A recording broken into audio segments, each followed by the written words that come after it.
Ellison was a very famous African. Did you know some of the richest and most famous slave owners were black? Here are the top 5. 1.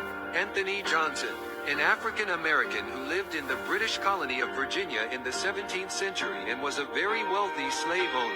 2. Elizabeth Fraser Skelton. Between 1834 and 1847, she was the owner and manager of the famous upscale hotel in Charleston, South Carolina. 3. William Ellison was a very famous African American slave owner and merchant in South Carolina in the 19th century.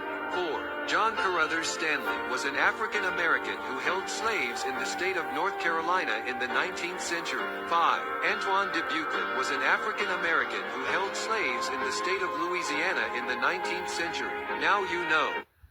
Absolutely, and it's way more than that. All right, I keep trying to tell you that this society is just based off lies and just stories that they make up about certain groups of people. And the reason why they teach people of color that they were always slaves instead of slave owners is because they want people of color to view themselves as slaves. A lot of the Caucasians couldn't even afford slaves, let alone black ones back in the day.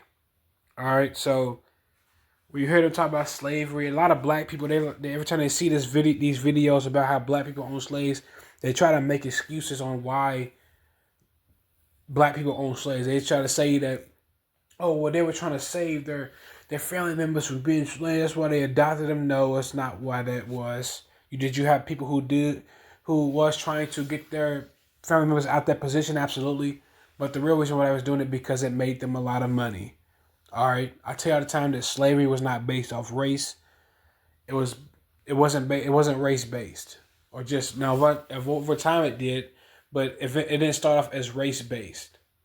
All right, you had mulatto slave owners who owned dark skinned black people, and all type of stuff. All right, you had white people who were slaves.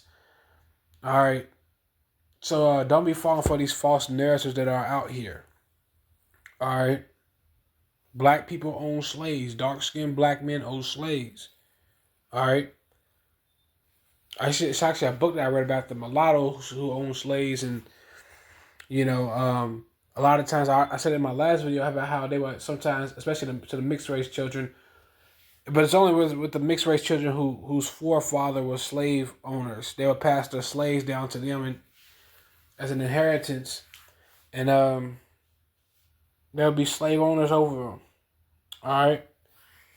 And eventually over time, I don't know, if I'm remembering properly, like 60 years later, it was no more slavery, and, the mulattoes started to build their own civilizations, their own bars and clubs and things like that.